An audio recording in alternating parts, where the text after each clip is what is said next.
Hey, Pets First Nationwide and PFN Landscape followers. So this is my second video of us settling in down here in Texas. And I can tell you right now, it is hot. It is hot, so hot that you can feel your soul burning on the inside. So that is how hot it is.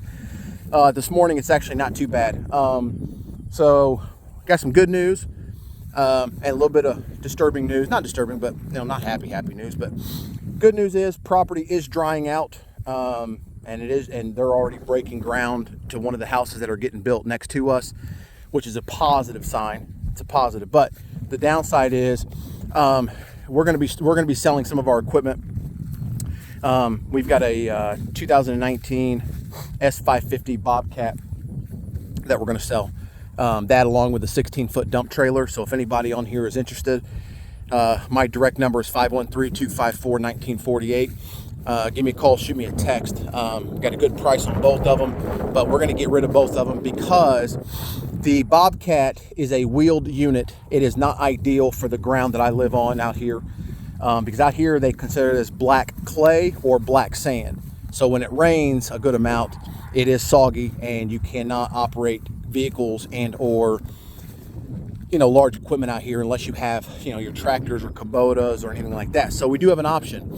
If someone would like to trade a Kubota front loader in replace for this Bobcat, we can make that work. The Bobcat was bought for my business, for all of our heavy excavation, grading, stuff like that.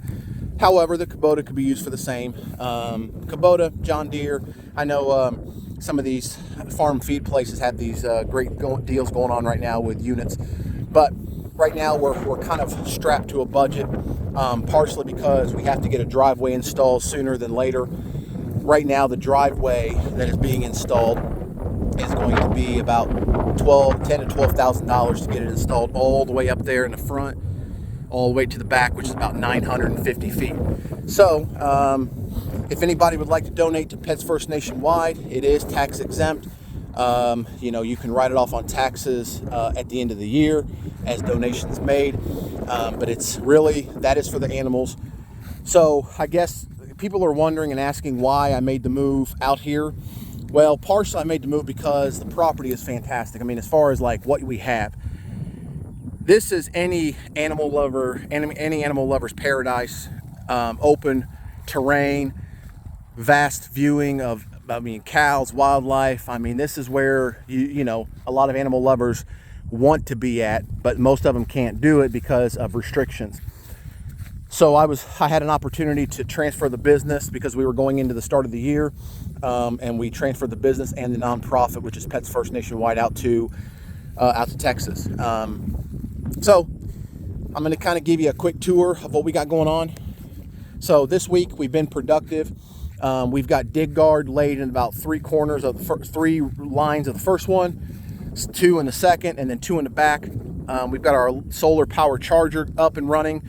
This is not the most ideal way that I want to run it, and I am going to run it differently in the future. But as of right now, it's actually good because given the fact that there's wild hogs and stuff out here, it is going to give boundaries to those animals so that they don't wander through the kennels or enclosure gaps. But I know we were out here last time. I showed you how we had them set up. What we have right now is we have 75 by 75 enclosures. Had some gates made for us, which actually turned out to work extremely well. Myself and a couple of people thought they were going to not work that great, but they actually are. They're welded hinges. They're welded gate latches. They're the double hook latches. A lot of ag people know about those, and they're actually pretty strong and durable. I mean, those gates are nice. We can hang buckets from them, and the gates don't shake. We've got secured posts in the ground. Those posts that you see right there are actually ran about 4 feet in the ground. So those posts are solid. I mean, you don't get movement. Now, a lot of people that build enclosures like to use concrete, or they do a dry pack with gravel or whatever, and that tends to cause them to loosen up over time. But all these enclosures, to my standard, are actually pretty nice and solid. Not because we did the work, but just because that's just they're done the right way. And it does take some money. It does take the right equipment to make it look good and operate correctly. But anyway, so we did some shifting around when we left Ohio.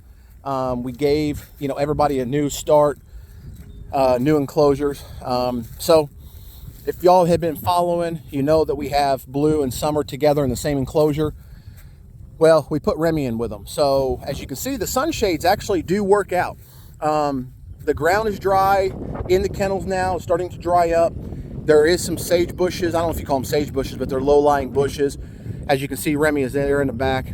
He's going to catch some. He's going to catch some shade. There's a little wallering hole that he made, but these two up in front, there's big enough for both of them to lay down and catch the shade. We are sitting at, what is today? Right now, it's about 10 o'clock. No, yeah, 10:30. And 10:30, what that means for us is, the sun is coming up out of the east, and then as by noon, that little shade pod is going to migrate 4 feet out, directly diagonal from the corner. It's going to migrate out, so it's going to give these animals some shade. So we've got some opportunities coming up. Obviously this is getting posted to TikTok and Facebook. So if anybody locals in the area, or within an hour or two drive time, and want to come out and lend a helping hand for the animals' purpose, we've got platforms that we're going to start building, and then we're going to start. Well, that's pretty much it. Build platforms. One thing I know is that when animals get hot, like it is now, they're not real active. So they rather just chill and wait. If anybody locally has any IBE water tanks that want to get donated, by all means, we'll be happy to pick them up from you. I do have on schedule to go pick up 8 of them. I think this next week. I think they run about $60 a tank.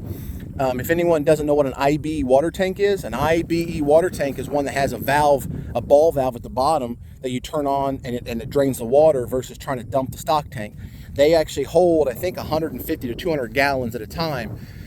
Now, they do have metal grates around them, so they're extremely durable. They've got a plastic tub on the inside. So again, I've never used them, but we're going to have to do trial and error, to figure them out. Anyway, so this is where we're at currently, and then we've got Mystique and Remy, or not Mystique, but Mystique and Falcon in the front, along with Daisy. Daisy's had to become an outdoor dog for now, just because of our hotel situation, camper situation. Until we get the camper, completely put together, which right now we have an AC unit that's not working, and so we have one. So I'd rather her be out here where she can, kind of enjoy the day. I know she hates it because she doesn't like being out in the weather if she doesn't have to. But that's just her, okay? And then back here in the back, we've got Shiloh and Gretel. I put Shiloh back here at the end of last week because, well, frankly, she was getting anxious and she needed somebody to hang out with, so I've given her someone to chill with. So, anyway, so this is what we have going on, folks. If anyone is interested in contacting us, we're out here in Marlin, Texas, and we'll talk to you guys soon. Stay tuned for the next part.